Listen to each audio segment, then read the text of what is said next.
Assalamualaikum warahmatullahi ta'ala wabarakatuh. I am Abdul Rauf A. Kamid, Bais 2A, and will be discussing the assigned topic of mine, which is Islamic Brotherhood and Social Security, the obligatory duty of Zakah, and the purpose of Zakah.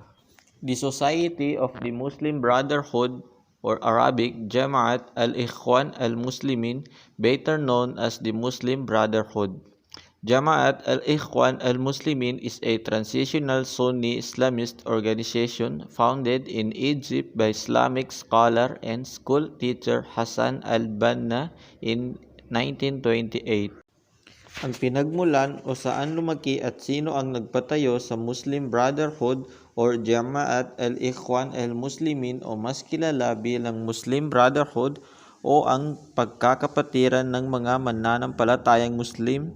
Ito ay pinangungunahan ng isang scholar sa Egypt at isa ding guro na si Hassan al-Banna noong 1928. Pag sinabing Muslim Brotherhood, ito yung magkakapatiran sa Islam. Kahit hindi magkadugo, basta pareho kayong mananampalataya sa relihiyong Islam, yaong silang mga nagtutulungan at yaong mga gumagawa ng kabutihan para sa relihiyon at para sa Allah subhanahu wa ta'ala.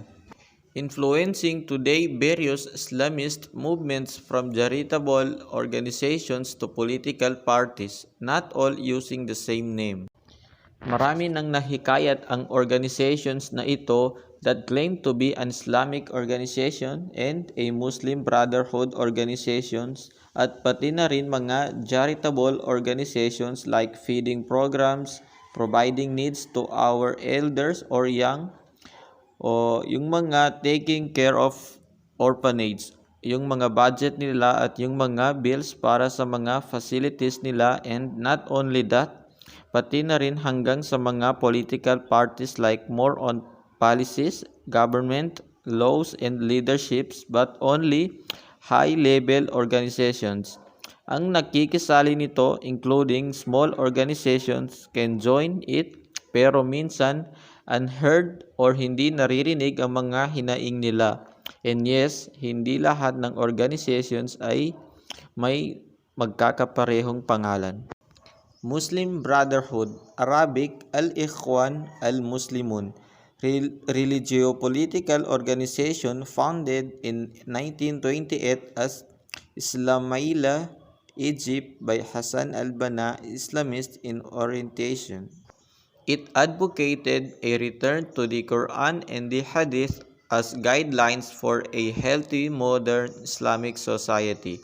The Brotherhood spread rapidly throughout Egypt, Sudan, Syria, Palestine, Lebanon, and North Africa. Although figures of Brotherhood membership are variable, it is estimated that at its height in the late 1940s, it may have had some 5 or 500,000 members. Itinaguguyod ang pagbabalik ng Quran at ng Hadith bilang gabay para sa magandang moderno ng ating Islamic society. Ito ay mabilis na lumaganap sa iba't ibang lugar kagaya ng Egypt, Sudan, Syria, Palestine, Lebanon at North Africa. Ang verse or aya ng Brotherhood ay makikita o mababasa sa Surah Al-Hujarat sa ika-10 aya. Ang aya na ito ay patungkol sa pagkakapatiran ng mga mananampalatayang mga Muslim na kung saan sinabi dito na ang mga mananampalatayang Muslim ay magkakapatid. So kayo ay magkasundo at maging mabait sa isa't isa bilang mananampalatayang Muslim at katakutan nyo ang Allah nang sa gayon ay makamtam nyo ang awa at habag ng Allah. Social Security in Islam. The Social Security in Islam is based on the principles of dignity of a person, equality of a man, and the welfare of humanity. Ang Social Security daw sa Islam ay nakadepende sa estado, prinsipyo at dignidad ng isang tao, pagkakapantay ng mga tao at kapakanan o kabutihan ng isang sangkatauhan. In Islam, it is the legal and moral obligation of the individuals, society, and the government to take care and fulfill the needs of the poor and the needy sections of the society, respective of their faith and relationship with donor.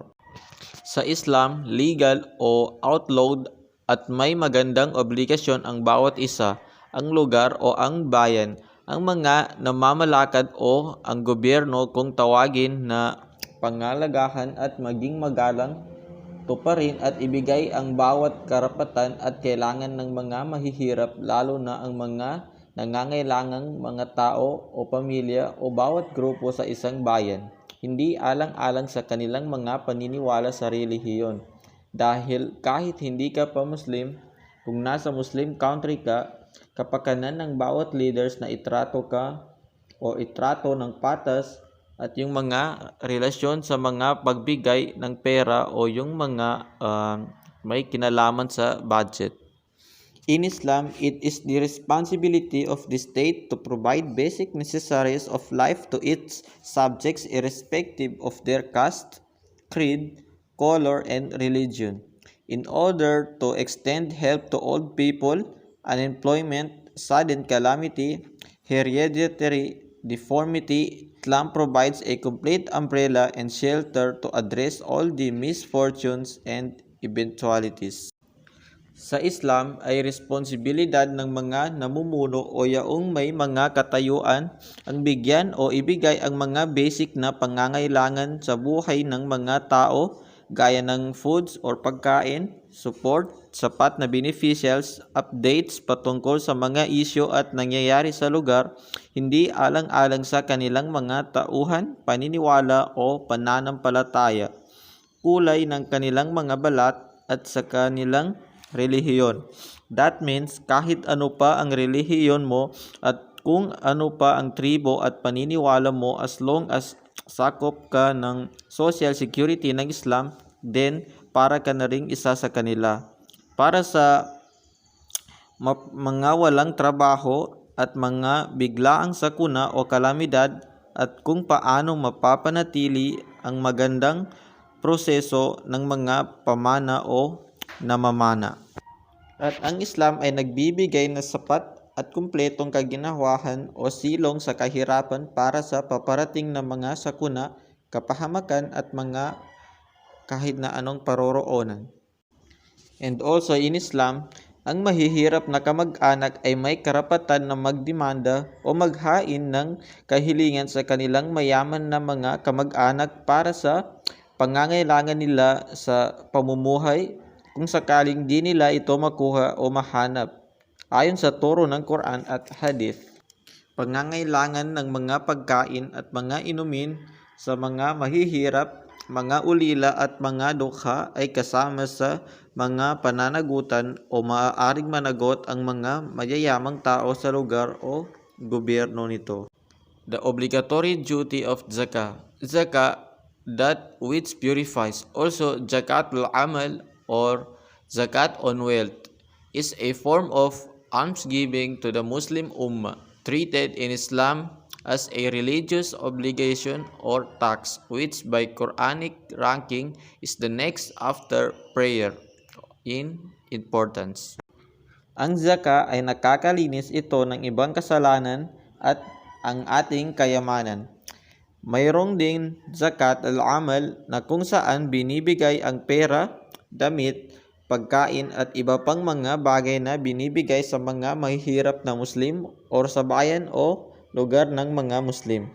At sa Islam, ito ay kilala o alam bilang religious obligation task. Ito ay gawaing obligasyon na kung saan ay magkasunod ang sala at nang ito sa nabanggit sa Quran pagdating sa kahalagaan nito. As one of the 5 pillars of Islam, zakat is a religious duty for all Muslims who met the necessary criteria of wealth to help the needy. It is a mandatory charitable contribution, often considered to be a tax. The payment and disputes on zakat have played a major role in the history of Islam, notably during the Ridda Wars. Dahil sa isa ito sa 5 haligi ng Islam, Ang zakat ay isang relihiyosong gawain ng mga Muslim na kung saan ay kapag ikaw ay makakaya bumigay para tumulong sa mga mahihirap at kinakailangan itong maisagawa kung ikaw ay halimbawa mayaman at may kaya. Ito ay mandatoryang pagbibigay na dapat maibigay at makatulong. Kadalasan ay kinikonsider ito bilang buwis. Ang pagbibigay at pagtatalo o hindi pagkakaunawahan sa zaka ay nag-iwan o bumigay ng malaking papel sa kasaysayan ng Islam, lalo na o kapansin-pansin noong digmaan sa Ridda. Zakat on wealth is based on the value of all one's possessions. It is customarily 2.5% or 140 of a Muslim total's savings and wealth above a minimum amount of known as nisab. But Islamic scholars differ on how much nisab is and other aspects of zakat. Ang zakat sa pera o sa kayamanan ng isang tao ay nakadepende sa halaga ng lahat ng kanyang ari-arihan. Ito ay karaniwang 2.5% ng isang mananampalatayang Muslim sa kanyang kabuuhang pera, ipon o budget at kayamanan sa dami ng pinakamaliit na halaga na alam natin bilang nisab. Pero ang mga scholars ng Islam ay magkaiba o hindi magkasang-ayon sa kung ilan o magkano nga ba ang nisab at ibang aspekto o uri ng zakat. Ayon sa turo o paniniwala ng Islam, ang magkokolekta at malilikom na zakat ay dapat maibigay sa mga mahihirap at sa mga nangangailangan. Nangongolekta ng zakat, mga bagong yakap sa Islam, yaong mga nakalaya sa pagiging alipin, yaong mga may utang para sa Allah o yaong umutang para sa ikalulugod ni Allah at para pakinabangan o magkaroon ng pakinabang sa mga manglalakbay na naipit sa isang malubha at hindi kaaya-ayang sitwasyon. Today, in most Muslim majority countries, zakat contributions are voluntarily, while in Libya, Malaysia, Pakistan, Saudi Arabia, Sudan, in Yemen, zakat is mandated and collected by the state. As of 2015, Shias, unlike Sunnis, traditionally regarded zakat as a private and voluntary action, and they give zakat to imam-sponsored rather than the state-sponsored collectors. Sa Shias, unlike Sunnis, tradisyon na nila ang tungkol sa zakat na pribado at voluntarya o kawanggawa at binibigyan nila ng zakat ang imam o yung mga imam na sponsored or kumbaga is like yung mga imam na may sapat na suporta sa mga tao kaysa sa mga ini-sponsoran ng pamumunuhan o tagapangolekta nito. At dito na lamang po nagtatapos ang aking ipinipresenta. At nawa ay may natutunan kayo and may Allah bless us all. Jazakallahu khairan, shukran and wasalam.